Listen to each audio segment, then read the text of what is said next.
مرحبا وأهلا بكم في برنامج داخل واشنطن. معكم مضيفكم روبرت ساتلوف. أدت أمريكا إلى العراق للمرة الثالثة خلال 30 عاما. تخوض الولايات المتحدة مجددا حربا في العراق. في المرة الأولى حاربنا لتحرير الكويت. في المرة الثانية حاربنا لتدمير أسلحة الدمار الشامل والالتحاق بصدام حسين وإقامة دولة ديمقراطية. الآن وعلى حد تعبير الرئيس أوباما نحن في العراق وسوريا المجاورة لإضعاف المنظمة الجهادية الأصولية المعروفة باسم الدولة الإسلامية وهزيمتها في نهاية المطاف. ماذا تعلمنا من تجاربنا السابقة في العراق؟ هل ستكون هذه آخر مرة يحارب فيها الأمريكيون في العراق؟ لمناقشة أحدث فصول التواجد الأمريكي في العراق يسرني أن أرحب في برنامجنا باثنين من خبراء الأمن القومي المخضرمين هما دوغلاس أوليفانت وJD Gordon. Welcome back to Dakhil, Washington. I'm sitting here with my colleagues, Doug Oliphant and J.D. Gordon. Thank you very much for joining me here today. Pleasure. Gentlemen, we're talking about U.S. strategy in Iraq. We are now engaged in our third episode in Iraq in 25 years. How is this different than 1990 or 2003? How is our mission different? I think it's very clearly different in two ways. First, the enemy is not external, so it's not like the 1991 Gulf War in which there's a conventional military force that's attacking an occupying army. So it's different in that sense. It bears some resemblance to the 2003 war in that the enemy is much the same, radical groups that are trying to overthrow the Iraqi government, but this time the United States will not have troops on the ground and intends to do this at arm's remove, using advising from the embassy and the Erbil consulate, and of course lots of U.S. air power and intelligence. Certainly, at least that's the way it's going to start. That's how it's going to start. And how would you characterize the fundamental differences between this episode and previous American episodes in Iraq?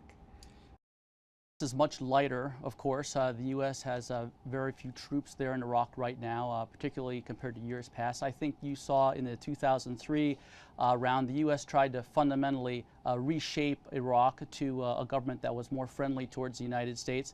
Of course, that didn't really work because with the elections in Iraq, the Shia government took control and they marginalized the Sunnis. And in fact, the Shia-led government in Iraq became very closely allied to Iran, which became a great problem for the United States. So this is going to be much lighter. This is just to try to keep Iraq together, basically to defeat radical extremists from ISIL operating in the north. They have large swaths of Syria, large swaths of Iraq. So this is going to be much lighter. 1,500 troops right now. I think the U.S. is going to increase the number of troops in the years to come. This could take years to defeat ISIL, but it's much lighter. It's much smaller in scope, and it's just trying to keep Iraq together. So much smaller in scope and lighter in footprint. How would you characterize the definition of success? What is the goal? We've heard the president talk about degrade and ultimately defeat. Do you agree that that is the objective, and do the means meet the ends in this campaign? Doug? Well, certainly the goal is to defeat ISIS, and I think a necessary subtask of that is adding more stability to the Iraqi government. I think those are really the two tasks that America is taking on. I think what we've learned from 2003 is just how delicate this process can be and how what you intend to do can be overwhelmed by the secondary effects, by the accidents that happen by your interfering in a process. So I think this will be a much more modest effort, and that's why I think you're going to see the Iraqi army and the Iraqi government much more engaged in the lead in the fight against ISIS, with a lot of American advice and, again, air power and intelligence to help. JD, what do you think? Well, I think that it's important to move forward for Iraq as a government to include all the groups, whether they're Shia, Sunni, Kurd. I was very encouraged to see that Iraq had just named a defense minister who's Sunni. So hopefully it'll be more than just cosmetic, and there'll be a meaningful attempt to include everyone in Iraq, so everyone could have a voice, and all the peoples of Iraq are truly represented. I think this is going to be a great challenge, and to the question whether or not this can achieve the objective, it can, but you know, I'm a little pessimistic because just right now with airstrikes in Iraq and airstrikes in Syria, and a very small footprint on the ground, 1,500 U.S. troops, and potentially going to grow, I don't think that's going to be enough to defeat ISIL. ISIL's about 30,000 strong right now. They've got jihadists from throughout the region, including several thousand Westerners who have come through Turkey, even some from the United States and Canada. So I don't think that just airstrikes alone and a very small U.S. footprint on the ground is going to be sufficient. And what we really have to do is stop the root cause of the problem, and that's the exportation of this radical militant type of Islam coming from both Saudi Arabia and coming from Iran. Until that's stopped, these terror groups are just going to keep coming at us, whether it's Al-Qaeda, Khorasan Group, Boko Haram, Taliban, Islamic State. These groups have been attacking us in one way or the other since the 1970s. They're going to keep attacking us until this militant Islam stops being exported. That sounds like a dramatic expansion of what the mission would be. It would be, yes. And certainly this administration has been reluctant to go this far. It's tough to imagine that they want to expand as far as you're suggesting. President Obama and leaders at the Pentagon, Secretary Hagel and others, Secretary Kerry, they've said that this is much more than a military operation. And I agree, 100%. But they don't come around enough to say what actually has to be done. I think that King Abdullah has to fundamentally change his society. I think that Ayatollah Khamenei in Iran fundamentally has to change his society. Otherwise, the West is going to be continued to face these type of assaults. We're going to be at risk for more 9/11s and other type of terror attacks for guys to just get recruited on the internet. Until this political Islam is not exported, the United States and all Western countries are going to be at risk. Doug, you were involved firsthand seeing Iraq and the American engagement in Iraq change over the last decade. We didn't go in 2003 with the mission of dealing with radical jihadist groups who went in to deal with weapons of mass destruction and Saddam's regime, and then things evolved. How can you imagine this engagement evolving? And how does an administration sort of fight against that? Well, I think that's part of this light footprint strategy, is to try to keep this problem from metastasizing, from turning into something else.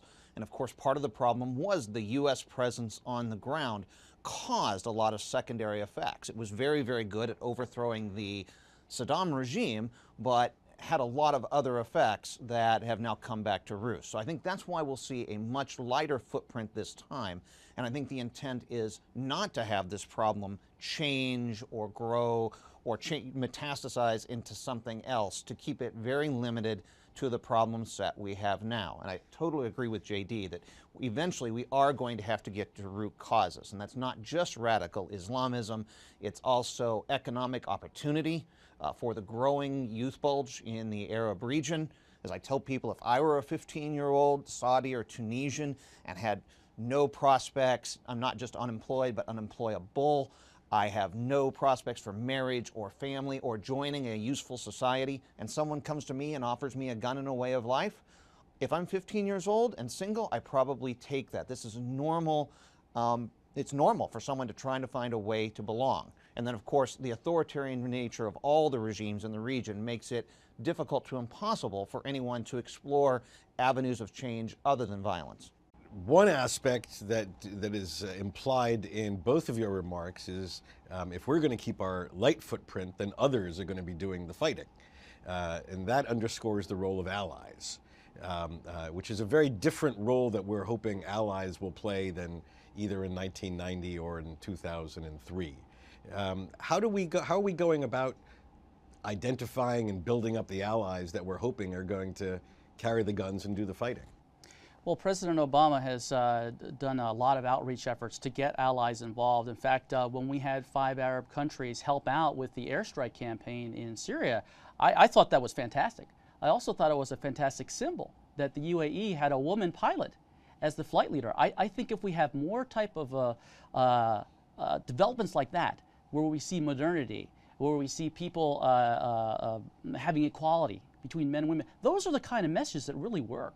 So I think that President Obama has taken a great effort to try to get this coalition together. It's over 20 countries. France has been participating in airstrikes.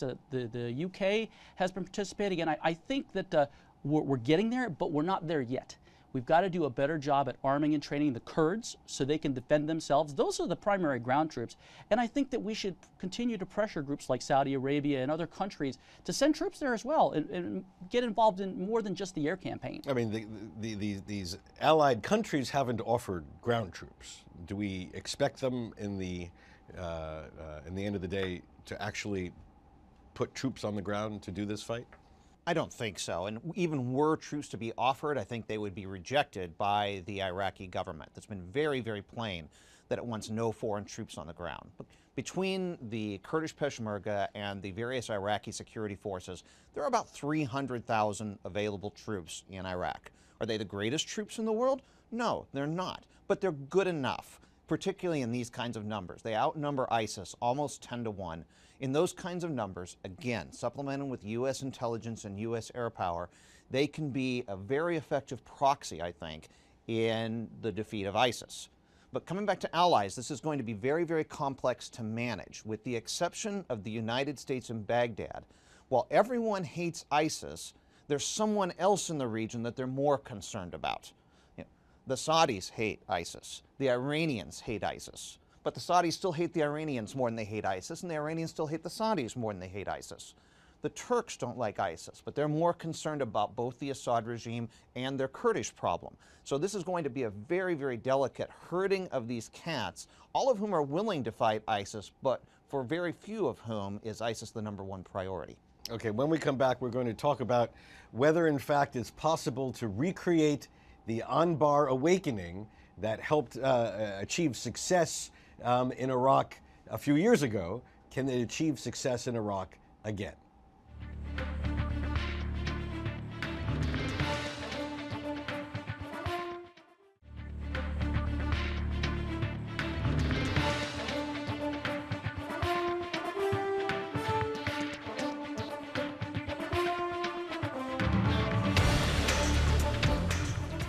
Again, my panelists include Douglas Ollivant. Doug is a Future of War Senior Fellow at the New America Foundation here in Washington, where he is writing a book comparing the surge in Iraq and the Afghanistan wars. He is also a managing partner of the strategic consulting firm Manted International. A retired Army officer, Doug spent 3 years deployed in Iraq and Afghanistan, both in uniform and as a contractor, and was director for Iraq at the National Security Council during both the George W. Bush and the Barack Obama administrations. A graduate of Wheaton College outside Chicago, he received his doctorate in political science from Indiana University. Sitting next to Doug is J.D. Gordon. J.D. is a retired commander in the U.S. Navy.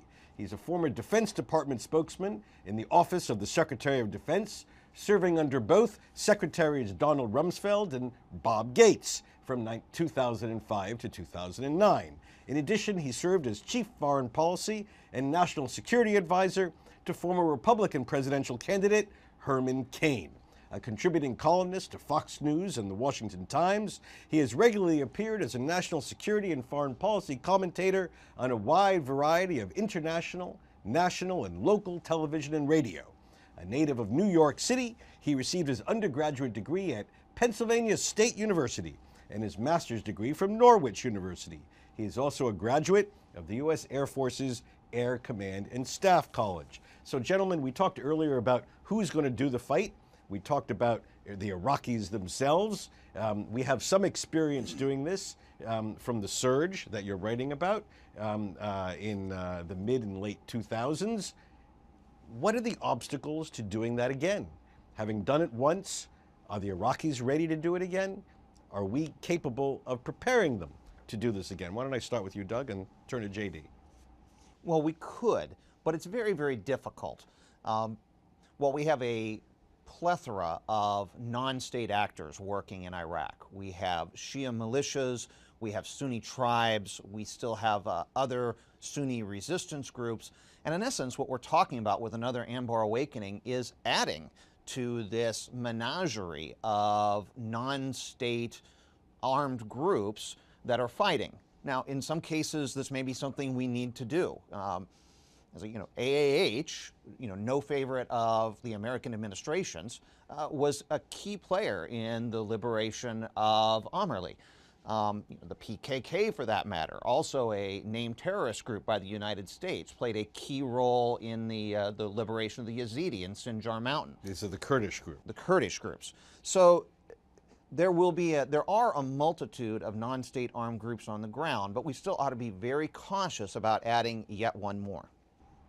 JD, do you think we stand a good chance of building up this new non-state militia to take on ISIS and succeed in this battle? Well, that would certainly be a key element in the strategy to victory. I think we can have another Anbar Awakening, and I think that that's a step in the right direction. But overall, I just don't think it's enough to just have groups within Iraq. I think you do need to have some, at least special forces from different countries operating in Iraq, potentially operating in Syria as well. And I would hope that our Arab allies are doing more. Most of the coalition strikes are from the United States. The overwhelming amount are. So I think it's encouraging to have Saudi Arabia, UAE, Bahrain participate, but I think they can participate with troops as well. And I think we should try to convince the Iraqis that it's in their interest to have that. Now, there's an old saying in conflict that the enemy gets a vote. It's not as though ISIS is going to sit back and just watch our strategy unfold without doing everything it can to undermine this strategy. What should we expect from them? What is likely to be their way of countering this strategy to throw us off and take us in an entirely different direction? Well, I think one of the biggest weapons they have is propaganda. And that's why they cut off the heads of British citizens, U.S. citizens, and Lebanese, and Iraqis, people throughout the region. So if they can try to portray themselves as so brutal, they think the West will eventually get scared and say, that's it, we're out of there. We don't want any more of these beheadings. So that's what they're trying to do. So I think we need to win the battle of ideas to make sure that people in the United States and the UK and our allies throughout the Arab world know it's in our interest that we have to militarily defeat ISIL first and then stop this ideology from being exported from Saudi Arabia and the competing Shia version from being exported from Iran. So unless you defeat them militarily and then go back and defeat the ideology, we're going to just keep on having these terror groups crop up. It's like a detail. It's almost like poison ivy. Imagine trimming poison ivy with the roots still intact. Say you destroy ISIL, you destroy Khorasan, Al-Qaeda, there'll just be more groups coming up unless you stop that ideology. You got to tear up the roots. And how do you think ISIL is likely to try to subvert our strategy? So far, I think they're going to keep doing what they're doing. What they're doing seems to be largely working for them. I think a lot of things have not been fully applied yet. We have not seen the full power of the devastation that U.S. air power can unleash. And I'm kind of mystified, in fact, by the very pinprick approach that's been taken. There are places where there are real limitations to air power, but for example, in the deserts outside Kobani, most of those limitations don't apply. So we should see more of that. But I think the main thing that needs to happen in the region, and particularly from the allies, is just the choking off of ISIS, cutting off its supplies, cutting off its money, and most of all, cutting off its recruits. I think the world may need to take a much more determined stand towards states that facilitate the flow of foreign fighters into Iraq and Syria.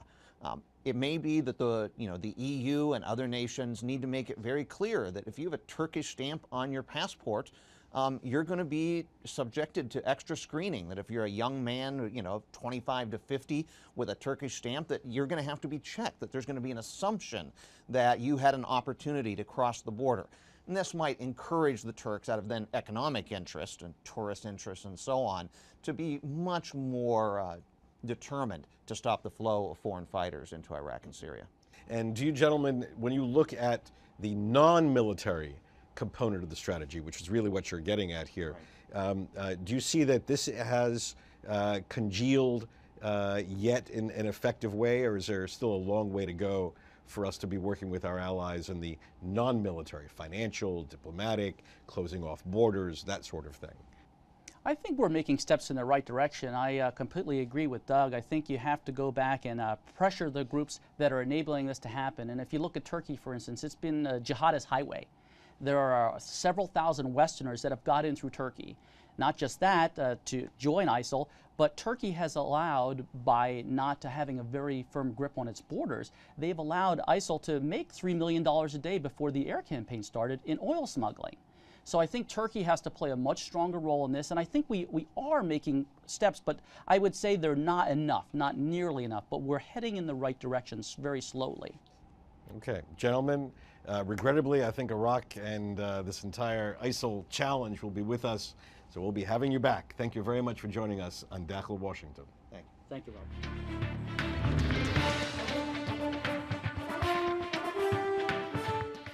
بهذا نصل إلى نهاية هذه الحلقة من برنامج داخل واشنطن.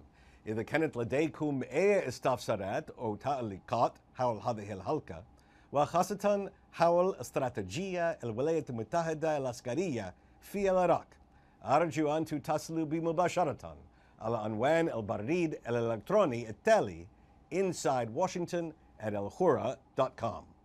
معكم روبرت ساتلوف. شكرا لكم وإلى اللقاء.